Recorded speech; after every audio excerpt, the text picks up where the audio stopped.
வணக்கம். ட்ரேடிங் பண்ணும்போது நாம எடுக்கிற ஒவ்வொரு முடிவும் ஒரு பெரிய போராட்டமா இருக்கு அவங்களுக்கு. அந்த குழப்பத்தை எல்லாம் விட்டுட்டு ரொம்ப தெளிவான ஒரு வர்த்தக முறையை கத்துக்க போறோம். வாங்க, இந்த மறைக்கப்பட்ட நிலை அப்படிங்கிற ஒரு சூப்பரான உத்தியை பத்தி விரிவா பார்க்கலாம். நம்ம ட்ரேட் பண்ணும்போது மார்க்கெட் நம்மள குழப்புற மாதிரியே தோணும் இல்லையா? அது பாட்டுக்கு எங்கேயோ போற மாதிரி இருக்கும். ஆனா உண்மையில சந்தை நமக்கு சில முக்கியமான க்ளூஸ் கொடுத்துக்கிட்டே இருக்கு. ஒருவேளை அதை நாம தான் கவனிக்க தவறுகிறோமோ? இப்போ நாம சந்தையோட உண்மையான நோக்கத்தை புரிஞ்சுக்க உதவுற ஒரு நிலையை கண்டுபிடிக்க போறோம். ஒரு சுவாரஸ்யமான விஷயம் என்னன்னா, அது உங்க கண்ணு முன்னாடி தான் ஒளிஞ்சிட்டு இருக்கு, ஆனா பலரும் அதை கவனிக்கிறதே இல்ல. சரி, முதல்ல ஒரு விஷயத்த ஒத்துக்கலாம். ட்ரேடிங்ல நம்ம எல்லாருமே சந்திக்கிற ஒரு பெரிய தலைவலி என்னன்னா, எங்க வாங்குறது எங்க விக்கிறதுன்னு தெரியாம சரியான என்ட்ரி பாயிண்ட்டை கண்டுபிடிக்கிறது ஒரு பெரிய கெஸ்ஸிங் கேம் மாதிரி ஆகிடுது. இதனால என்ன ஆகுது தெரியுமா? ஒரே குழப்பம். அனாலிசிஸ் பேராலிசிஸ்னு சொல்லுவாங்களே, அந்த நிலைமை தான். நாம அளவுக்கு அதிகமா பகுப்பாய்வு செஞ்சு முடங்கி போறோம். அடடா, இது ஃபேக் அவுட்டா இருக்குமோன்னு பயந்து நல்ல சான்ஸை கோட்டை விட்டுடுறோம். கடைசியில உணர்ச்சி வசப்பட்டு தப்பான முடிவுகளை எடுக்கிறோம். இது நம்ம எல்லாருக்குமே தெரிஞ்ச ஒரு கதை தான் இல்லையா?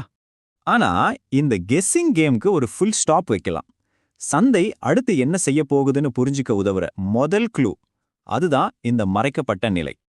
அப்போ அப்படின்னா என்ன இந்த மறைக்கப்பட்ட நிலை? ரொம்ப ரொம்ப சிம்பிளான ஒரு விஷயம். இதுக்கு முன்னாடி முடிஞ்ச 4 மணி நேர கேண்டில் இருக்கே, அதோட ஓப்பனிங் பிரைஸ் என்ன, க்ளோசிங் பிரைஸ் என்ன, அவ்வளவுதான். இந்த 2 விலை தான் நமக்கு எல்லாமே. இதுதான் நமக்கான தெளிவான குறிப்பு புள்ளி. இத உங்க சார்ட்ல கண்டுபிடிக்கிறது ஒன்றும் பெரிய விஷயமே இல்ல. முதல்ல கடைசியா முடிஞ்ச 4 மணி நேர கேண்டிலை எடுத்துக்கோங்க. அதோட ஓப்பனிங் விலையில ஒரு கோடு, க்ளோசிங் விலையில ஒரு கோடு போடுங்க. இப்போ அந்த 2 கோடுகளையும் அப்படியே எதிர்காலத்துக்கு நீட்டி விடுங்க. அவ்வளவுதான், உங்களுக்கான மறைக்கப்பட்ட நிலை ரெடி. சரி, இந்த 2 கோடுக்கு ஏன் இவ்ளோ பவர்? இத ஒரு மேக்னெட் மாதிரி கூட நினைச்சுக்கோங்க. விலை பெரும்பாலும் இந்த 2 கோடுகளுக்கு நடுவுல தான் ஈர்க்கப்பட்டு ஒரு பெரிய நகர்வுக்கு தயாராகும். ஒருவேளை விலை பிரேக் அவுட் ஆகி மேல போனாலும் சும்மா போகாது. திரும்பி வந்து இந்த கோட்டை தொட்டு ஓகே, நான் உண்மையாவே மேல தான் போறேன்னு ஒரு கன்ஃபர்மேஷன் கொடுத்துட்டு தான் போகும்.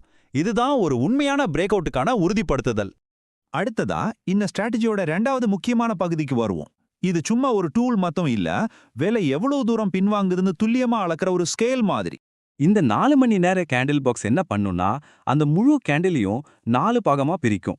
அதாவது 25, 50, 75%.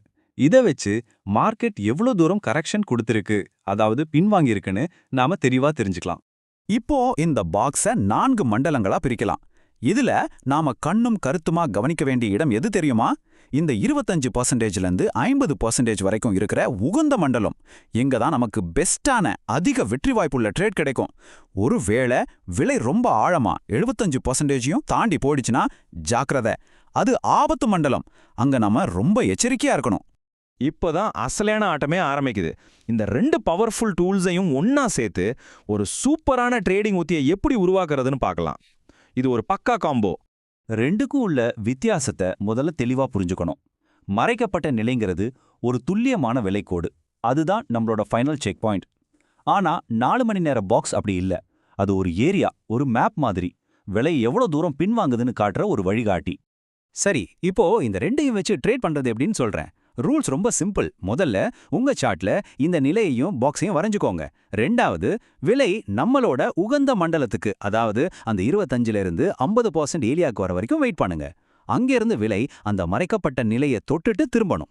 இதுல ஒரு கோல்டன் ரூல் இருக்கு. இதை மட்டும் மறக்கவே கூடாது. என்ன ஆனாலும் சரி, கேண்டிலோட பாடி, அதாவது மெழுகுவர்த்தியோட உடல், அந்த மறைக்கப்பட்ட நிலைக்கு கீழே க்ளோஸ் ஆகவே கூடாது. இதுதான் இந்த ஸ்ட்ராட்டஜியோட அஸ்திவாரம். சரி, ஒருவேளை அந்த கோல்டன் ரூல் பிரேக் ஆனா என்ன அர்த்தம்? சந்தை நாம எதிர்பார்த்த மாதிரி நடக்காதப்போ அதோட உண்மையான நோக்கத்தை புரிஞ்சுக்கிட்டா நம்மள பெரிய நஷ்டத்துல இருந்து காப்பாத்திக்கலாம். இந்த வாக்கியம் ரொம்ப பவர்ஃபுல். ஒரு கேண்டில் எந்த இடத்துல க்ளோஸ் ஆகுதுங்கிறது சந்தை ஒரு அக்ரிமெண்ட்ல சைன் போடுற மாதிரி. அது தன்னோட உண்மையான எண்ணத்தை அங்கேதான் உறுதிப்படுத்துது. ஒருவேளை நம்மளோட கோல்டன் ரூல் உடைக்கப்பட்டால், அதாவது கேண்டில் அந்த நிலைக்கு கீழே க்ளோஸ் ஆகிட்டா, அது ஒரு ரெட் சிக்னல் மாதிரி. புல்ஸ், அதாவது வாங்குறவங்க தங்களோட கண்ட்ரோலை இழந்துட்டாங்கன்னு அர்த்தம். சந்தை இனிமே மேல போக தயாரா இல்ல. ஒருவேளை அது தன்னோட திசையை மாற்றி கீழே போக போகுதுன்னு இது ரொம்ப தெளிவா காட்டுது. இந்த உத்தியோட மிகப்பெரிய பலமே இதுதான். நாம இனிமே உட்கார்ந்துகிட்டு சந்தை மேல போகுமா கீழே போகுமான்னு யூகிக்க வேண்டிய அவசியமே இல்ல. அதுக்கு பதிலா திரும்ப திரும்ப பயன்படுத்தக்கூடிய ஒரு தெளிவான ப்ராசஸ் நம்ம கையில இருக்கு. பாருங்க, இந்த புதிய சிஸ்டம் மூலமா நீங்க மார்க்கெட் டைரக்ஷனை கெஸ் பண்ண தேவையில்லை. ஹை ப்ராபபிலிட்டி என்ட்ரிக்கு உங்ககிட்ட ஒரு உகந்த மண்டலம் இருக்கு. ஒரு ட்ரேட் செட்டப் செல்லாதுன்னு சொல்றதுக்கு ஒரு தெளிவான கோல்டன் ரூல் இருக்கு. சிம்பிளா சொல்லணும்னா, நீங்க சந்தையோட கரண்ட்ல நீச்சல் அடிக்கலாம், அதுக்கு எதிரா இல்ல. இனிமே உங்களுக்கும் இந்த மறைக்கப்பட்ட நிலைய பார்க்க தெரியும். இனி உங்க சார்ட்டை பார்க்கும்போது இந்த நிலை உங்களுக்கு என்ன சொல்லப் போகுதுன்னு நினைக்கிறீங்க? சந்தையோட அடுத்த மூவ் என்னவா இருக்கும்? நீங்களே இதை உங்க சார்ட்ல முயற்சி செஞ்சு பாருங்க.